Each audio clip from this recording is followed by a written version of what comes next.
El amanecer en Siem Reap llegó con aquella característica bruma dorada que se desliza entre las copas de los árboles. Era julio de 2017, la temporada de lluvias comenzaba a intensificarse y el calor húmedo se adhería a la piel como una segunda capa. Miguel Sánchez, un fotógrafo español de 32 años, ajustó la correa de su cámara mientras observaba el bullicio matutino desde la terraza del hostal Khmer Smile. Listos para la aventura de nuestras vidas, la voz entusiasta de Daniela Herrera, una arqueóloga chilena de 29 años, rompió el silencio contemplativo de Miguel. Su cabello oscuro recogido en una trenza descuidada y sus ojos brillantes reflejaban la emoción contenida tras meses de planificación. «Más que listo», respondió Miguel, revisando por tercera vez el contenido de su mochila. Mapas, brújula, repelente, botiquín, suficiente agua y comida deshidratada para una semana. Todo estaba en orden. El grupo se había conocido 6 meses atrás en un foro de viajeros dedicado a explorar rutas menos transitadas en el sudeste asiático. 5 extraños unidos por la pasión de descubrir templos olvidados, alejados de las rutas turísticas convencionales. Además de Miguel y Daniela, el grupo lo completaban Thomas Weber, un historiador alemán de 40 años con experiencia en expediciones por la jungla, Suki Tanaka, una bióloga japonesa de 35 años especializada en flora tropical, y Víctor Kovac, un exmilitar serbio de 38 años que ahora trabajaba como guía de aventuras. Según mis investigaciones, el templo Prasat Preakan Kompong Sbai debería estar a unos 3 días de caminata desde nuestro punto de partida, explicó Thomas mientras extendía un mapa desgastado sobre la mesa del desayuno. Sus dedos trazaron una línea irregular a través de zonas marcadas como densamente boscosas. Es uno de los complejos más grandes y menos explorados del Imperio Khmer, construido en el siglo XI, mucho antes que Angkor Wat. Suki añadió con entusiasmo. La vegetación allí ha reclamado gran parte de las estructuras. Dicen que hay especies de orquídeas que no se encuentran en ningún otro lugar. Víctor, siempre pragmático, interrumpió. Me preocupa más que nos estamos adentrando en una zona con advertencias de seguridad. Hay reportes de bandas dedicadas al tráfico de antigüedades, y algunas áreas siguen sin desminar completamente desde los tiempos de los Jemeres Rojos.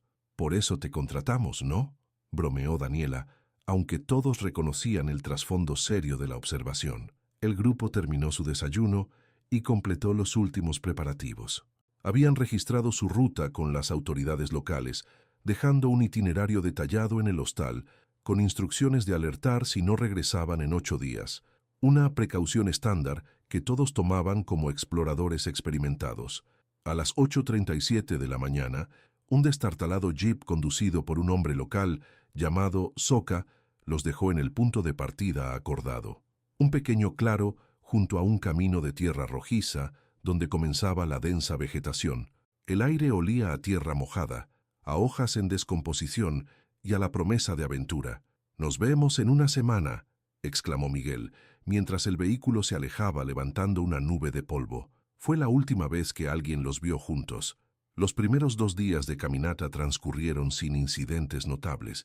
El grupo avanzaba a buen ritmo, deteniéndose ocasionalmente para que Suki catalogara alguna planta interesante o para que Miguel capturara con su cámara la luz filtrándose entre la espesa vegetación. Acamparon en pequeños claros, manteniendo turnos de vigilancia por precaución, aunque el único sonido inquietante era el ocasional rugido lejano de algún animal salvaje. La tarde del tercer día, sin embargo, algo cambió. La densidad de la jungla se intensificó de manera casi palpable. Los sonidos de aves y monos, que habían sido constantes, comenzaron a disminuir, sumiendo el entorno en un silencio inusual. «Esto no aparece en ninguno de los mapas», murmuró Thomas, deteniendo la marcha frente a lo que parecía ser una estructura de piedra semioculta por lianas y musgo. No era parte del complejo principal que buscaban, sino algún tipo de construcción auxiliar, un puesto de guardia quizás, o un pequeño santuario. Víctor avanzó cautelosamente, machete en mano, despejando el camino. «Las piedras están marcadas. Alguien ha estado aquí recientemente». Daniela se acercó para examinar las marcas. Pequeños símbolos tallados, algunos antiguos, otros claramente modernos. Parecen indicaciones, como si alguien estuviera Catalogando. Traficantes, susurró Víctor. Estamos en su territorio. La inquietud se instaló en el grupo. Deberían retroceder, buscar otra ruta, pero la posibilidad de descubrir un templo olvidado, posiblemente intacto, era demasiado tentadora. Sigamos un poco más, insistió Daniela. Si vemos señales de actividad reciente, daremos la vuelta. Continuaron avanzando con cautela redoblada. La luz se filtraba cada vez menos a través del denso dosel arbóreo, y la humedad se hacía sofocante. Miguel sentía su camisa completamente empapada de sudor, adherida a su espalda. Capturó algunas fotografías de lo que parecían ser fragmentos de una antigua calzada que emergía ocasionalmente entre la vegetación. Fue Suki quien notó primero el cambio en el aire. ¿Huelen eso?, preguntó, deteniendo sus pasos abruptamente. Un olor químico, artificial, completamente fuera de lugar en la naturaleza prístina que lo rodeaba. No pudieron identificarlo inmediatamente, pero despertó todas las alarmas instintivas del grupo. Deberíamos, comenzó a decir Víctor, pero no llegó a completar la frase. El estruendo rompió el silencio de la jungla. No fue exactamente una explosión, sino un sonido más sordo, como de presión liberada. Una nube de polvo o gas se elevó a unos 50 metros por delante de ellos. ¡Atrás! ¡Atrás!, gritó Víctor, pero ya era tarde. El viento cambió, llevando la nube directamente hacia ellos. Miguel alcanzó a capturar una última imagen borrosa antes de que el pánico se apoderara del grupo. La fotografía, recuperada meses después de su cámara encontrada junto a un camino, mostraría 5 siluetas dispersándose entre la vegetación, con una extraña neblina blanquecina comenzando a envolverlos. Después de eso, solo silencio. 5 exploradores que se desvanecieron en la densa jungla camboyana como si nunca hubieran existido. Las primeras gotas de lluvia comenzaron a caer, borrando sus huellas, disolviendo cualquier rastro de su presencia. La jungla, impasible y eterna, guardó su secreto. El reloj del aeropuerto de Phnom Penh marcaba las 23:45 cuando Isabel Sánchez pasó por control de pasaportes. Tenía los ojos enrojecidos por el largo vuelo desde Madrid y por las lágrimas que había intentado contener durante todo el trayecto. Hacía exactamente 10 días que su hermano Miguel debería haber regresado a Siem Reap, y 8 desde que el hostal había dado la alarma al no tener noticias del grupo. Señora Sánchez, soy el oficial Kiri Prak, de la Unidad Especial de Búsqueda y Rescate. Un hombre de mediana edad, con uniforme pulcro y expresión grave, la esperaba en la sala de llegadas. Lamento conocerla en estas circunstancias. Isabel asintió, incapaz de articular palabras. Llevaba el mismo colgante que Miguel le había regalado antes de partir, una pequeña cámara de plata, como un talismán, aferrándose a la esperanza de que le traería de vuelta a su hermano. ¿Hay alguna novedad?, logró preguntar finalmente mientras se dirigían al coche policial. Me temo que no, señora.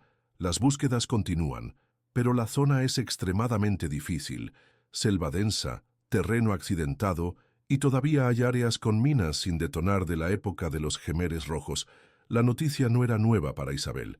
Había devorado toda la información disponible sobre la región desde que recibió aquella devastadora llamada del Ministerio de Asuntos Exteriores. Su hermano, su único familiar vivo, había desaparecido sin dejar rastro. En las horas siguientes, Isabel conocería a los otros 4 integrantes de un grupo que nunca había imaginado formar parte, los familiares de los desaparecidos.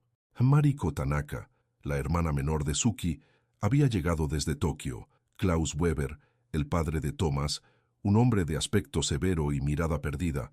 Carlos Herrera, el hermano mayor de Daniela, que había tomado el primer vuelo desde Santiago, apenas recibió la noticia, y sorprendentemente, nadie había acudido por Víctor Kovac, hasta que 2 días después apareció Ana Kovac, su exesposa, con una mezcla de resignación y determinación en el rostro.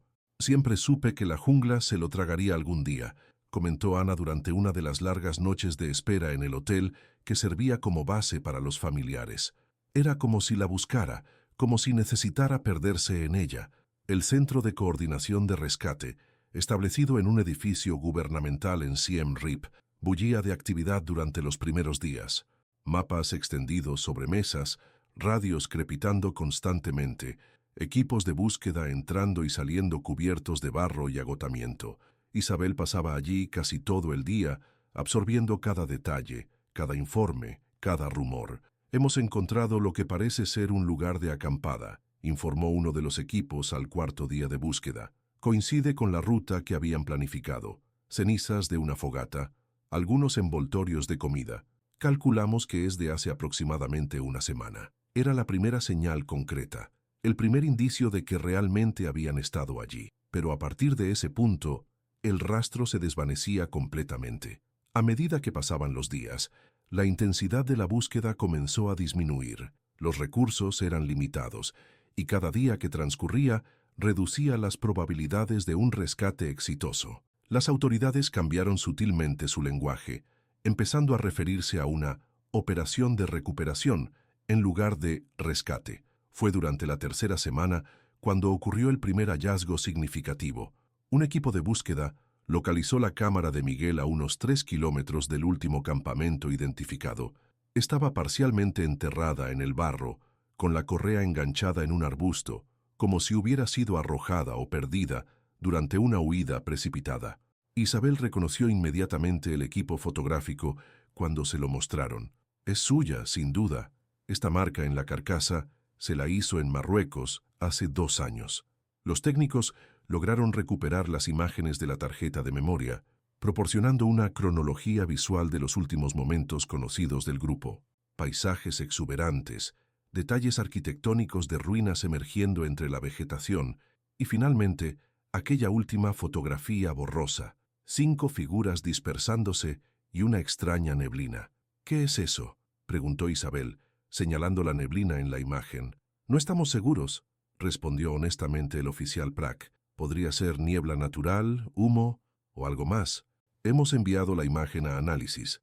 El hallazgo de la cámara reavivó brevemente la búsqueda, concentrando los esfuerzos en un radio de 5 kilómetros desde el punto del descubrimiento. Durante los días siguientes, aparecieron más objetos dispersos: la brújula de Thomas, un cuaderno de notas de Suki con observaciones botánicas, un machete que probablemente pertenecía a Víctor. Cada objeto contaba una historia fragmentada de separación y desorientación. A medida que se acercaba el final del primer mes de búsqueda, las autoridades comenzaron a preparar a los familiares para lo peor. Las posibilidades de supervivencia en la jungla, sin suministros adecuados, expuestos a la intemperie, animales salvajes y posibles lesiones, disminuían drásticamente con cada día que pasaba. No podemos seguir destinando tantos recursos a la búsqueda, explicó con pesar el coordinador gubernamental en una reunión con los familiares. Fue a partir de la próxima semana. Reduciremos los equipos a un grupo mínimo que realizará búsquedas periódicas. La noticia cayó como una losa sobre Isabel y los demás. Era el principio del fin, el momento en que la esperanza comenzaba a transformarse en resignación. No me iré sin respuestas, declaró Carlos Herrera, golpeando la mesa con el puño. Mi hermana no se desvaneció en el aire. Algo o alguien se la llevó, y no descansaré hasta saber qué ocurrió. Pero la realidad era implacable. Sin nuevas pistas, sin testigos, sin una dirección clara que seguir, la investigación se estancaba. Las teorías abundaban: accidente con minas antipersona, encuentro con traficantes de antigüedades, ataque de animales salvajes, o simplemente haberse perdido en la inmensidad verde y sucumbir a los elementos. 2 meses después de la desaparición, Klaus Weber fue el primero en rendirse y regresar a Alemania. Mi hijo está muerto, declaró con una frialdad que ocultaba un dolor insondable. Lo supe desde el momento en que no contestó a mi llamada del domingo. Nunca falló a esa llamada en 20 años. Mariko Tanaka regresó a Japón una semana después, prometiendo volver si surgían nuevas pistas. Carlos Herrera aguantó un mes más, recorriendo personalmente algunos tramos de la jungla con guías locales, hasta que sus recursos económicos y su permiso de trabajo se agotaron. Ana Kovac se marchó sin despedirse, dejando solo una nota. Víctor siempre perteneció a la oscuridad. Ahora ha encontrado su hogar. Isabel fue la última en abandonar Camboya, casi 6 meses después de la desaparición. No porque tuviera más esperanza que los demás, sino porque no tenía nada a lo que volver. Su apartamento en Madrid estaba lleno de fotografías de Miguel, de regalos traídos de sus viajes, de conversaciones pendientes. La última noche en Siem Reap, Isabel visitó el hostal donde su hermano se había hospedado. Se sentó en la misma terraza donde Miguel había desayunado aquella última mañana, observando cómo el mismo sol dorado se filtraba entre los árboles. Su hermano tenía talento, dijo el propietario del hostal, un hombre mayor llamado Soti, colocando sobre la mesa un sobre manila. Dejó estas fotos aquí para revelarlas a su regreso. Isabel abrió el sobre con manos temblorosas. Contenía una docena de fotografías impresas de los días previos a la expedición. En una de ellas, los 5 viajeros posaban sonrientes frente al hostal, con sus mochilas listas y la ilusión brillando en sus ojos. Dio la vuelta a la fotografía y encontró la caligrafía inconfundible de su hermano. Hacia lo desconocido. Si no regreso, habrá valido la pena.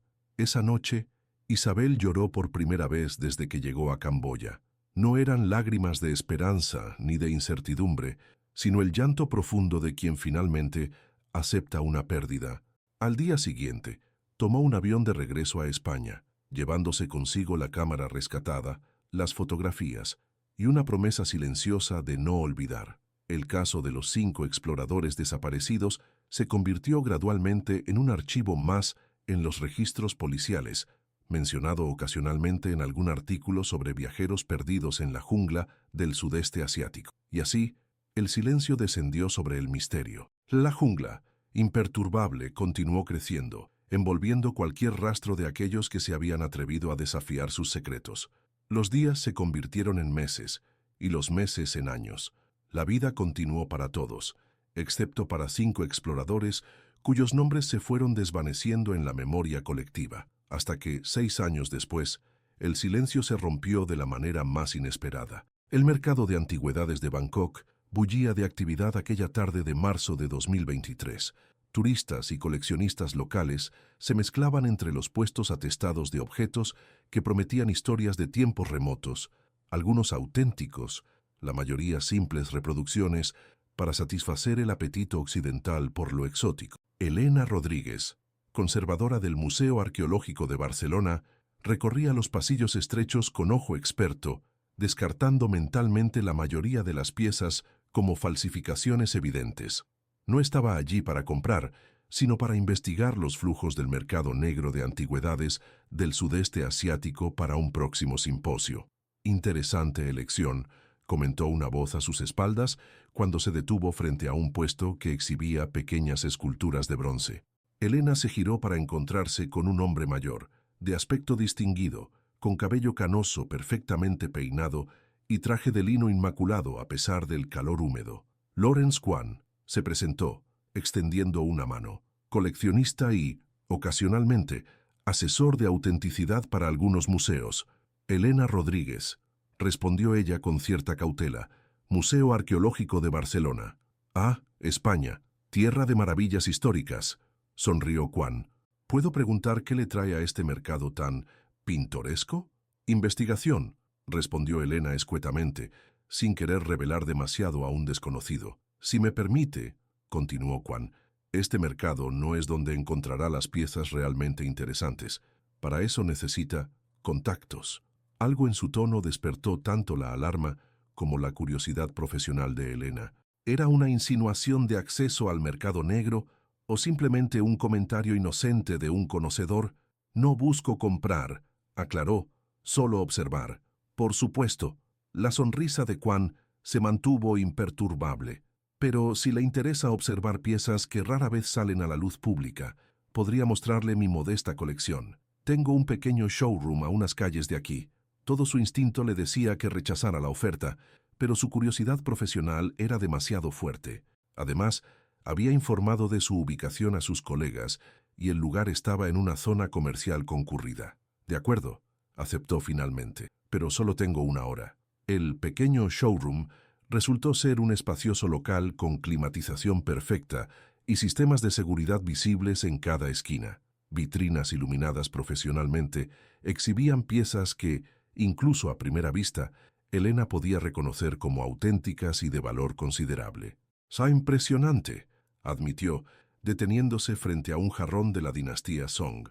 «Y bastante ilegal, me temo», al menos algunas de estas piezas. Juan se encogió de hombros elegantemente. El arte no conoce fronteras, señorita Rodríguez.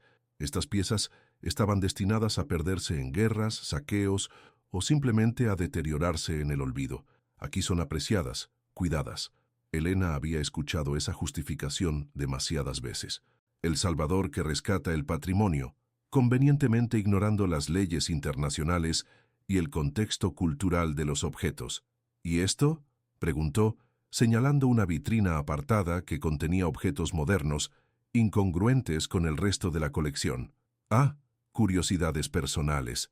No todo lo valioso es antiguo. Entre los objetos destacaba una cámara fotográfica profesional, visiblemente dañada, con la correa parcialmente derretida y la carcasa ennegrecida por lo que parecía ser fuego o exposición a altas temperaturas. Elena se acercó sintiendo un escalofrío inexplicable. La marca y el modelo le resultaban extrañamente familiares. Canon EOS 5D Mark IV Atto, murmuró, recordando de pronto. Como la que usaba mi primo. ¿Su primo es fotógrafo?, preguntó Juan con educado interés. Lo era. Elena tragó saliva, intentando mantener la compostura. Miguel Sánchez. Desapareció en Camboya hace 6 años, junto con otros 4 exploradores. El cambio fue sutil pero innegable. La expresión de Juan se tensó momentáneamente, sus ojos calculando rápidamente algo detrás de su mirada ahora cauta. Una triste coincidencia. Entonces, respondió con voz controlada. Esta cámara proviene efectivamente de Camboya, pero de un accidente diferente. Un incendio forestal que atrapó a un turista desafortunado. Elena asintió lentamente, pero su mente trabajaba a toda velocidad. No era solo el modelo, era la cámara exacta, la marca en la carcasa que Isabel le había mencionado, aquel golpe característico sufrido en Marruecos. ¿Puedo?, preguntó, extendiendo la mano hacia la vitrina. Juan dudó un instante, pero finalmente asintió, desbloqueando el sistema de seguridad con una tarjeta magnética. Helena tomó la cámara con cuidado, examinándola. A pesar de los daños, el número de serie era parcialmente visible en la base. Sacó discretamente su teléfono y tomó una fotografía. «Fascinante pieza», comentó, devolviéndola a su lugar. «¿Hace cuánto que la tiene?» «Unos meses apenas. Un contacto en Phnom Penh. Ya sabe, una adquisición casual». El resto de la visita transcurrió en una tensión apenas disimulada. Elena fingió interés en otras piezas, pero su mente estaba completamente centrada en la cámara. No había duda, era la de Miguel, la misma que se había encontrado durante la búsqueda inicial y que Isabel había guardado como última reliquia de su hermano. ¿Cómo había llegado hasta allí? ¿Y por qué mostraba signos de fuego cuando se había encontrado simplemente enlodada? Al salir del showroom, Elena esperó a doblar la esquina antes de marcar apresuradamente el número de Isabel. 6 años habían pasado, pero seguían en contacto ocasional, unidas por aquel vínculo de pérdida y misterio. «Isabel, soy Elena. Escucha, estoy en Bangkok y creo que acabo de encontrar la cámara de Miguel. Sí, la auténtica. No, no es posible. La que tú tienes debe ser otra cosa. Necesito que verifiques el número de serie». 3 días después, Isabel Sánchez llegaba a Bangkok en el primer vuelo disponible desde Madrid. La confirmación había sido demoledora. El número de serie fotografiado por Elena coincidía con el de la cámara original de Miguel, lo que significaba que la cámara que ella había conservado durante 6 años, la que las autoridades le habían entregado como perteneciente a su hermano, era una réplica. «No tiene sentido», repetía Isabel mientras ambas mujeres analizaban la situación en la habitación del hotel. ¿Por qué alguien reemplazaría la cámara original con una copia? ¿Y cómo llegó la auténtica a ese coleccionista? «Hay algo más», añadió Elena, mostrándole las fotografías que había tomado discretamente en el showroom. «Mira el estado de la cámara. Muestra claros signos de exposición a fuego o calor extremo. Pero según me contaste, la cámara que encontraron estaba solo enlodada, como si hubiera caído durante una huida». Isabel pasó horas examinando las imágenes, comparándolas con sus recuerdos y con las fotografías que tenía de la cámara que le habían entregado. La réplica era excelente, pero ahora que sabía qué buscar, podía ver pequeñas discrepancias. «Tenemos que recuperarla», declaró finalmente. «Es la única pista real sobre lo que le ocurrió a Miguel y a los demás». «No será fácil», Quan no es un simple comerciante, tiene conexiones, protección, y técnicamente no tenemos pruebas de que la cámara sea robada. No me importa, han pasado 6 años sin respuestas. No voy a detenerme ahora. Con determinación renovada, Isabel contactó con los familiares de los otros desaparecidos. Carlos Herrera, el hermano de Daniela, respondió inmediatamente, ofreciendo volar a Bangkok lo antes posible. Mariko Tanaka prometió ayudar a distancia, utilizando sus contactos en la embajada japonesa. Klaus Weber, ya mayor y con la salud deteriorada, no pudo ofrecer su presencia, pero proporcionó recursos económicos para la investigación. De Anna Kovac no obtuvieron respuesta. Mientras esperaban la llegada de Carlos, Elena e Isabel iniciaron una vigilancia discreta del showroom de Quan, documentando sus movimientos, visitantes y horarios. También contactaron con un antiguo colega de Elena en la Interpol, especializado en tráfico de patrimonio cultural, quien les proporcionó información adicional sobre Lawrence Quan. No es su verdadero nombre, para empezar, explicó Elena tras la llamada. Es un seudónimo que utiliza para sus negocios en Tailandia. Su verdadera identidad es Liu Wei, ciudadano chino con residencia en Hong Kong. Tiene antecedentes por tráfico de antigüedades en Myanmar y Laos, pero nunca ha sido formalmente acusado. Demasiado bien conectado. ¿Y qué relación podría tener con la desaparición en Camboya? No lo sé. Pero según mi contacto, Quan Liu tiene vínculos con grupos que operan en la zona fronteriza entre Tailandia y Camboya, especialistas en extraer piezas arqueológicas de templos remotos. La llegada de Carlos Herrera 3 días después añadió nueva energía a la investigación. A diferencia de la Isabel devastada por el dolor que había conocido en Camboya 6 años atrás, el Carlos que apareció en el hotel era un hombre transformado, con una frialdad calculadora que resultaba casi intimidante. He pasado los últimos 6 años investigando por mi cuenta, explicó mientras desplegaba un mapa detallado sobre la mesa. Contactos, sobornos, amenazas, lo que fuera necesario. Y siempre terminaba en el mismo punto muerto. Alguien estaba bloqueando activamente cualquier información sobre lo que sucedió realmente en esa jungla. Su investigación había revelado una compleja red de tráfico de antigüedades que operaba en la región, utilizando rutas remotas para extraer piezas valiosas de templos abandonados, una operación que requería protección oficial a ambos lados de la frontera. Creo que nuestros familiares se toparon con algo que no debían ver, continuó Carlos. Un sitio de excavación ilegal, quizás, o una ruta de contrabando, pero lo que no entiendo es por qué falsificar evidencia. Si los mataron, ¿por qué no simplemente desaparecer los cuerpos? La respuesta llegó de manera inesperada esa misma noche. Elena recibió una llamada de su contacto en la Interpol. Han encontrado algo. Un cargamento interceptado en la frontera entre Tailandia y Camboya.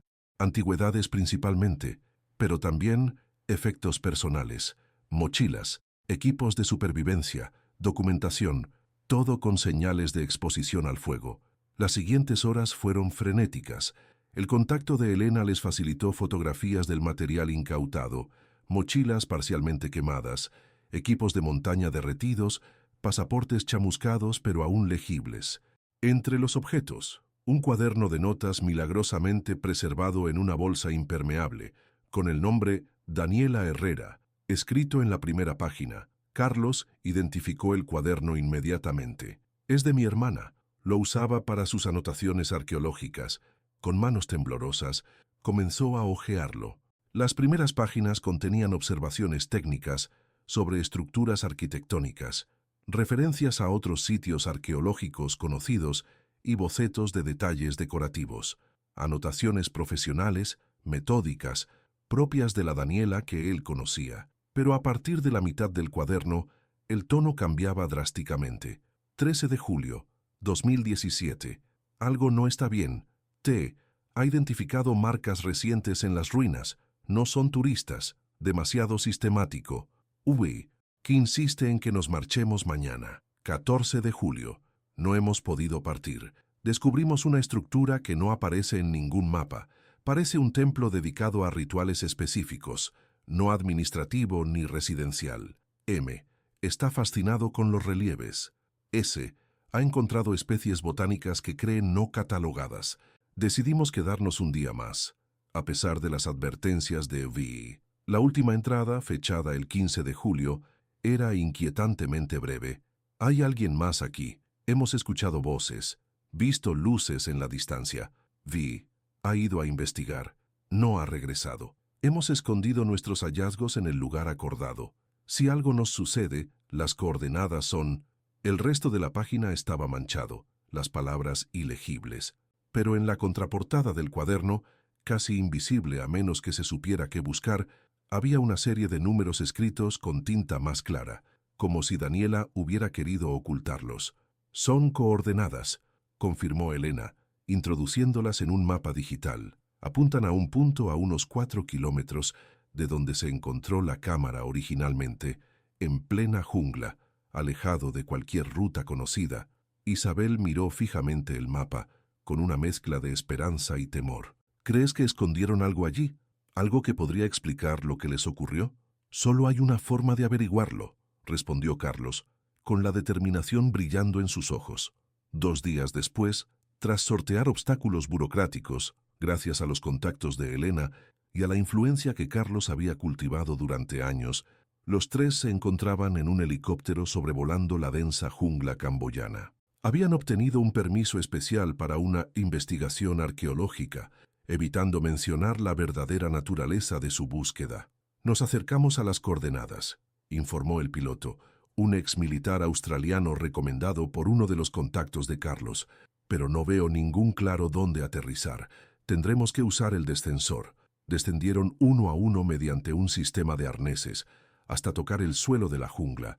La humedad inmediatamente se adhirió a su piel y los sonidos de la selva los envolvieron. Llamadas de aves exóticas, el crujir de ramas, el susurro constante de hojas movidas por la brisa. Con el GPS en mano, Carlos lideró el camino, machete cortando la vegetación cuando era necesario. Elena e Isabel lo seguían en silencio, cada una sumida en sus propios pensamientos. Para Isabel, cada paso era una mezcla de esperanza y terror. ¿Qué encontrarían? ¿Podría soportar la verdad, fuera cual fuese? Tras casi 2 horas de caminata, el GPS indicó que habían llegado al punto exacto. A primera vista, no había nada especial, solo más selva, árboles antiguos, vegetación densa. Debe haber alguna señal, alguna marca, murmuró Carlos, examinando el entorno con ojo experto. Daniela no habría dejado coordenadas sin alguna indicación visual. Elena fue quien lo notó primero. Un árbol con una marca sutil, 3 muescas horizontales, casi cubiertas por el musgo, pero claramente hechas por mano humana. Aquí, llamó, señalando la marca, y miren el patrón de las raíces. Han sido manipuladas, apartadas y luego recolocadas. Los 3 comenzaron a apartar cuidadosamente la vegetación y a excavar entre las raíces. Tras 20 minutos de trabajo, sus manos encontraron algo sólido, una caja metálica, del tipo usado para municiones militares, sellada herméticamente y enterrada bajo casi medio metro de tierra. Con manos temblorosas, Carlos la extrajo y la colocó en el suelo. Usó su cuchillo para forzar el cierre oxidado.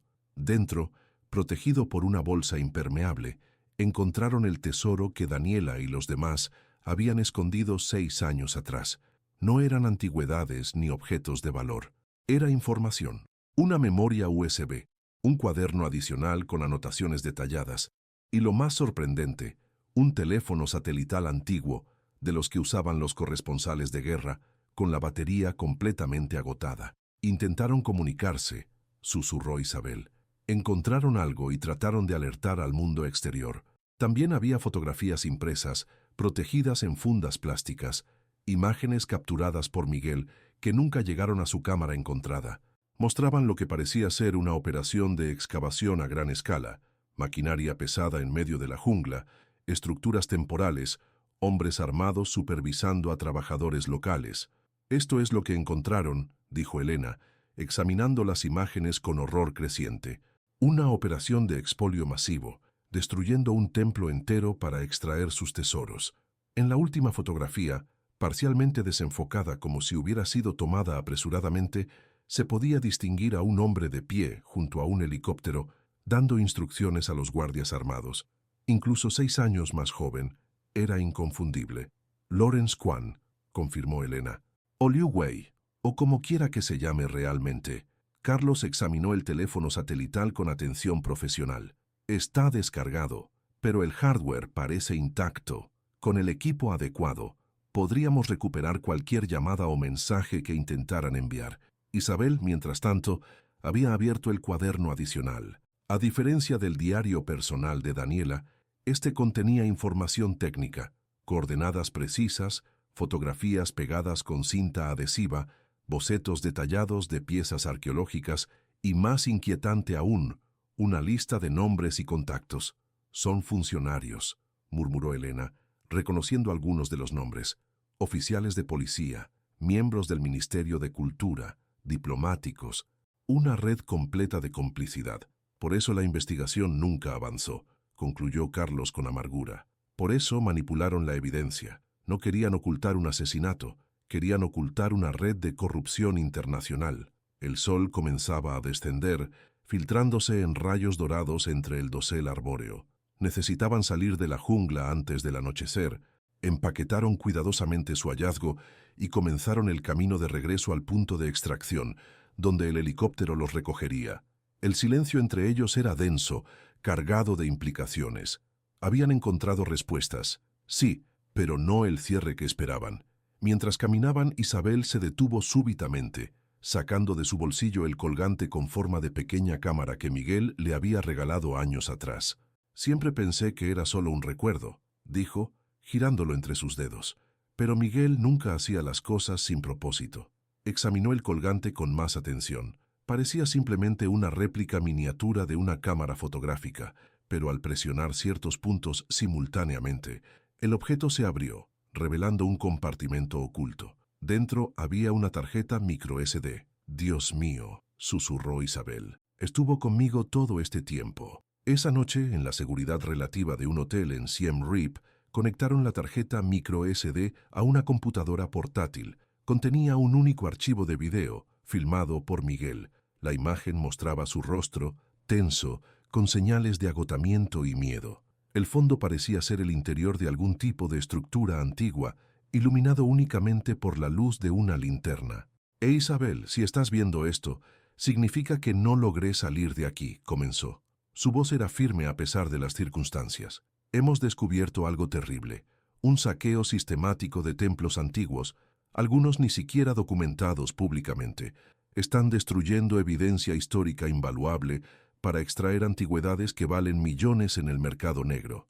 La cámara se movió, mostrando brevemente a Daniela y Suki trabajando en algo fuera de cuadro. Thomas vigilaba una entrada, visiblemente nervioso.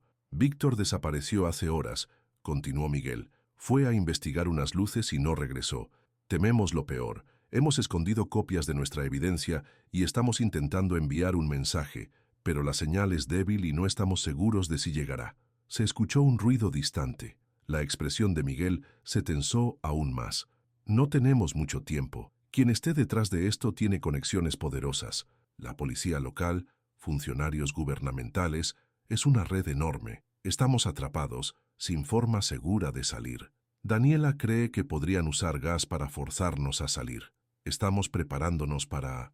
El video se cortó abruptamente. Lo último visible fue el rostro de Miguel girándose hacia un sonido fuera de cámara, sus ojos abriéndose con alarma. Isabel apartó la mirada, incapaz de contener las lágrimas. Elena y Carlos permanecieron en silencio, respetando su dolor renovado. «Tenemos suficiente para ir a las autoridades internacionales», dijo finalmente Elena.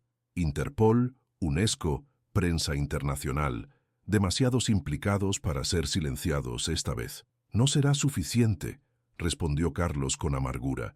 6 años después, con la evidencia parcialmente destruida y con una red tan extensa de complicidad, obtendremos algunas detenciones menores, quizás incluso atrapen a Kwan, pero los verdaderos responsables escaparán. Isabel secó sus lágrimas, una nueva determinación formándose en su interior. «Entonces, tenemos que encontrar algo más, algo que no puedan ignorar ni encubrir». Miró fijamente el último fotograma congelado del video, el rostro alarmado de su hermano. «Y creo saber por dónde empezar». Al día siguiente, Mientras Carlos y Elena comenzaban a organizar la evidencia para presentarla a las autoridades apropiadas, Isabel realizó una visita inesperada. Sola, sin informar a sus compañeros, se dirigió a un pequeño restaurante en las afueras de Siem Reap, donde había acordado un encuentro con alguien que podría tener las respuestas que buscaba. El lugar estaba casi vacío a aquella hora de la mañana. En la mesa más alejada, parcialmente oculta por una planta decorativa, una figura solitaria aguardaba. Al acercarse, Isabel contuvo la respiración. El hombre levantó la mirada. Su rostro estaba marcado por cicatrices de quemaduras en el lado derecho, y sus ojos reflejaban un cansancio profundo, casi existencial, pero era inconfundible. «¿Víctor Kovac?», preguntó Isabel, aunque ya conocía la respuesta. El hombre asintió lentamente. «Siéntese, señorita Sánchez. Tenemos mucho de qué hablar». Y así, 6 años después de la desaparición, la última pieza del rompecabezas emergió de las sombras, lista para revelar la verdad completa sobre lo que realmente ocurrió en aquella jungla camboyana. El restaurante permanecía en un silencio casi irreal, como si el mundo exterior hubiera decidido detenerse para permitir que esta conversación crucial tuviera lugar. Isabel miraba fijamente a Víctor Kovac, intentando reconciliar al hombre demacrado que tenía frente a ella con las fotografías del exmilitar serbio que había estudiado durante años. «Te dábamos por muerto», dijo finalmente, su voz apenas un susurro. «Todos ustedes». Víctor esbozó una sonrisa amarga que acentuó las cicatrices de su rostro. En cierto modo, morí aquel día. El hombre que era ya no existe. Con manos ligeramente temblorosas, Víctor sirvió té de una tetera que había permanecido intacta en la mesa. El aroma a jazmín inundó el espacio entre ellos, incongruentemente delicado para la conversación que estaban a punto de tener. «¿Qué pasó, Víctor? ¿Qué pasó realmente en esa jungla?» Víctor respiró profundamente, como quien se prepara para sumergirse en aguas turbias y peligrosas. «Todo comenzó exactamente como lo habíamos planeado», empezó. «Una expedición a templos remotos, lejos de las rutas turísticas. Thomas había investigado durante meses, cruzando referencias en antiguos mapas coloniales franceses con textos históricos jemeres. Estaba convencido de que había completos complejos templarios aún sin documentar adecuadamente». Isabel asintió. Esto coincidía con lo que ya sabían, con la información que habían reconstruido durante años. «Los primeros días fueron perfectos», continuó Víctor, su mirada perdiéndose en la distancia como si estuviera viendo aquellos momentos proyectados en el aire. «La jungla era hermosa, desafiante pero generosa. Encontramos ruinas menores que confirmaban las teorías de Thomas. Daniela estaba extasiada con cada nuevo hallazgo. Miguel no paraba de fotografiar. Suki catalogaba especies botánicas. Éramos como niños en una aventura». Su expresión se ensombreció. El tercer día, la jungla cambió. No sé cómo explicarlo mejor. Entramos en una zona que se sentía diferente. Los sonidos naturales disminuyeron, la vegetación se volvió más densa, casi opresiva, y entonces encontramos las primeras señales de que no estábamos solos. «Las marcas en las piedras», dijo Isabel, recordando el diario de Daniela. Víctor asintió. Símbolos modernos, sistemas de catalogación. Alguien estaba trabajando sistemáticamente en la zona. «Sugerí que nos marcháramos inmediatamente, pero ya conoces a los académicos». Una sonrisa fugaz cruzó su rostro. La perspectiva de un descubrimiento importante era demasiado tentadora.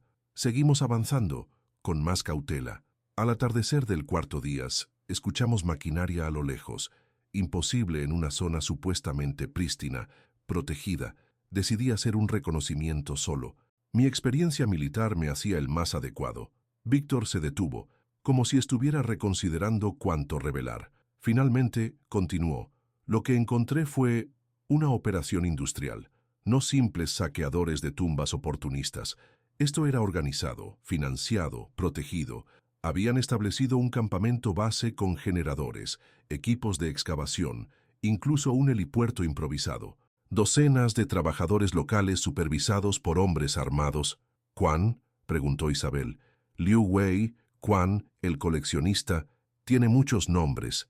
Estaba allí, dirigiendo la operación, pero no era el jefe, solo el comprador principal. el experto que determinaba qué valía la pena extraer. Víctor bebió un sorbo de té antes de continuar. Intenté regresar para advertir al grupo, pero fui descubierto. Me persiguieron. En la confusión, quedé separado de nuestro campamento. Pasé la noche oculto en la jungla, rezando porque los demás tuvieran la sensatez de marcharse. No lo hicieron, afirmó Isabel, no como una pregunta, sino como una constatación. No, en lugar de huir, decidieron investigar. Quizás pensaron que podrían documentar el crimen, denunciarlo. No entendieron la magnitud de lo que enfrentaban. Víctor sacudió la cabeza. Cuando logré regresar al campamento al amanecer siguiente, ya no estaban. Seguí sus huellas hasta lo que parecía ser un templo menor, una estructura satélite del complejo principal. Víctor extrajo de su bolsillo un paquete de cigarrillos arrugado, pero tras una mirada de duda, lo devolvió sin abrir. Los encontré allí, intentando documentar todo lo que podían. Habían descubierto algo extraordinario. El templo contenía registros únicos, inscripciones que podrían reescribir la cronología conocida del Imperio Khmer. Pero también habían descubierto evidencia de la red de corrupción, listas de envíos, destinos, contactos. «El cuaderno que encontramos», interrumpió Isabel. «Sí, Daniela era meticulosa. Documentó todo, incluyendo los nombres de oficiales camboyanos y tailandeses implicados. Miguel fotografió la operación desde la distancia. Suki, siempre práctica, sugirió esconder copias de la evidencia en varios lugares. Víctor respiró profundamente. Les dije que era demasiado peligroso, que debíamos marcharnos inmediatamente, pero mientras discutíamos, fuimos rodeados, no por matones cualquiera, sino por fuerzas especiales, mercenarios profesionales. Nos dieron un ultimátum: entregar todo el material o afrontar las consecuencias. Decidimos dividirnos. Yo intentaría crear una distracción mientras los demás escapaban con la evidencia. Era una estrategia desesperada, pero la única que teníamos. Su mirada se perdió nuevamente, reviviendo aquel momento crítico. Lo último que vi fue a Miguel y los demás corriendo hacia la parte más densa de la jungla. Yo me dirigí en la dirección opuesta, haciendo todo el ruido posible. Funcionó, en parte. La mayoría de los perseguidores vinieron tras de mí. Víctor se descubrió parcialmente el cuello, revelando más cicatrices de quemaduras, un recordatorio físico permanente de lo que había ocurrido. Me capturaron, por supuesto. Me interrogaron brutalmente. Su voz se mantuvo extrañamente controlada.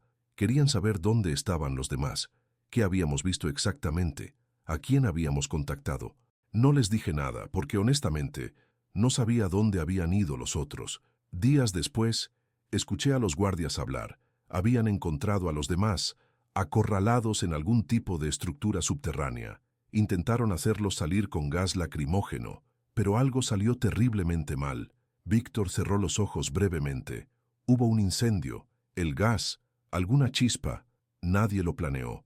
La estructura antigua, seca tras siglos, ardió como papel. Los guardias hablaban de gritos, de personas atrapadas. Isabel sintió un nudo en la garganta, las lágrimas amenazando con derramarse, pero necesitaba escuchar todo, cada detalle doloroso. «¿Estás seguro de que murieron?», logró preguntar. Víctor asintió gravemente. «No inmediatamente. Los capturaron malheridos con quemaduras graves. Fueron llevados a una instalación privada, no un hospital público, donde pudieran hacer preguntas incómodas». Liu Wei estaba furioso, no por las vidas en peligro, sino por la complejidad añadida. Cuerpos extranjeros, una investigación internacional inminente, decidieron crear una cortina de humo. Falsificaron evidencia, plantaron la cámara de Miguel y otros objetos a lo largo de una ruta diferente, creando la impresión de que simplemente se habían perdido en la jungla. «¿Y tú? ¿Cómo sobreviviste?». «No debería haberlo hecho». Víctor sonrió sin humor. «Me dejaron por muerto después del interrogatorio, pero fui recogido por cazadores locales que me llevaron a un pueblo remoto. Una familia me mantuvo oculto. Me curó con medicina tradicional. Me tomó meses recuperarme lo suficiente para siquiera caminar. Para entonces, la historia oficial ya estaba establecida. 5 turistas desaparecidos en la jungla, probablemente víctimas de animales salvajes o accidentes. Una tragedia lamentable, pero no inusual. La búsqueda inicial fue deliberadamente dirigida en la dirección equivocada. ¿Por qué no apareciste entonces? ¿Por qué no dijiste la verdad? La voz de Isabel tenía un filo de acusación. ¿Con qué pruebas?, respondió Víctor con amargura. Mi palabra contra la de oficiales gubernamentales, diplomáticos, policía internacional. Un exmilitar serbio con antecedentes cuestionables, acusando a respetables funcionarios, habría desaparecido nuevamente, esta vez de forma permanente. En lugar de eso, me convertí en una sombra. Cambié mi identidad, mi apariencia. Comencé a rastrear la red desde dentro, haciéndome pasar por un intermediario de bajo nivel en el mercado negro de antigüedades. Durante 6 años he estado reconstruyendo el rompecabezas, recopilando nombres, conexiones, pruebas. Víctor extrajo de su chaqueta una unidad USB y la deslizó sobre la mesa. Aquí está todo: transacciones bancarias, correos electrónicos encriptados, fotografías, grabaciones, la red completa, desde los excavadores locales hasta los compradores finales en Nueva York, Londres, Dubái, Beijing, funcionarios sobornados, rutas de contrabando, métodos de lavado de dinero. Isabel tomó la unidad con manos temblorosas. ¿Por qué ahora? ¿Por qué contactarme después de tanto tiempo? Porque finalmente tengo suficiente para derribarlos a todos, no solo a los peones. Y porque Víctor dudó, mostrando su primera señal real de vulnerabilidad, porque les debo esto a Miguel, a Daniela, a Tomás, a Suki, les debo la verdad. Isabel guardó silencio, procesando toda la información. Finalmente, hizo la pregunta que más temía. ¿Sufrieron? Al final, ¿sufrieron mucho? Víctor sostuvo su mirada. No sobrevivieron a sus heridas, pero tengo entendido que estaban bajo fuertes sedantes por las quemaduras. No creo que sintieran mucho al final. Una pequeña misericordia en medio de tanta crueldad. Hay algo más, añadió Víctor después de un momento. Algo que he guardado hasta estar seguro de que era el momento adecuado. De su bolsillo interior, extrajo un sobre manila desgastado, lo abrió cuidadosamente y sacó una fotografía protegida en una funda plástica. Isabel la tomó, confundida al principio. Era una imagen de un muro de piedra cubierto de inscripciones antiguas. Entre los relieves desgastados por el tiempo, había una serie de símbolos destacados con tiza, aparentemente por Daniela o Tomás. No entiendo, dijo Isabel. Este era el descubrimiento real, explicó Víctor. Lo que encontraron en aquel templo subterráneo. No solo evidencia de corrupción moderna, sino algo mucho más valioso históricamente. Una inscripción que prueba que la cronología aceptada del Imperio Khmer está equivocada por al menos 2 siglos. Que las influencias culturales fluían en dirección opuesta a lo que se creía. ¿Por qué es tan importante?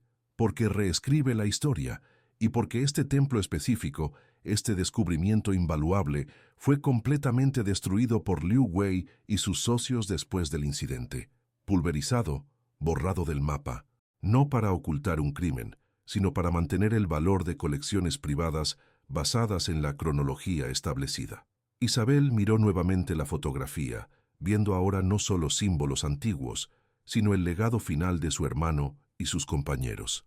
La última noche, antes de ser descubiertos, continuó Víctor, los 5 hicimos un pacto. Si algo nos pasaba, si no todos lográbamos salir, quien sobreviviera aseguraría que la verdad saliera a la luz, no solo sobre nuestro destino, sino sobre lo que habíamos encontrado, sobre el patrimonio que estaba siendo destruido sistemáticamente. He fallado en esa promesa durante 6 años, admitió con pesar, trabajando en las sombras, avanzando lentamente, demasiado cauteloso quizás, hasta que supe que ustedes habían encontrado la cámara, que estaban desenterrando la verdad. Es hora de cumplir finalmente. Isabel guardó la fotografía y la unidad USB en su bolso, junto con las evidencias que ya habían reunido. Juntas formaban un caso irrefutable, una historia completa de codicia, corrupción y muerte. ¿Qué pasará contigo ahora?, preguntó. Víctor se encogió de hombros.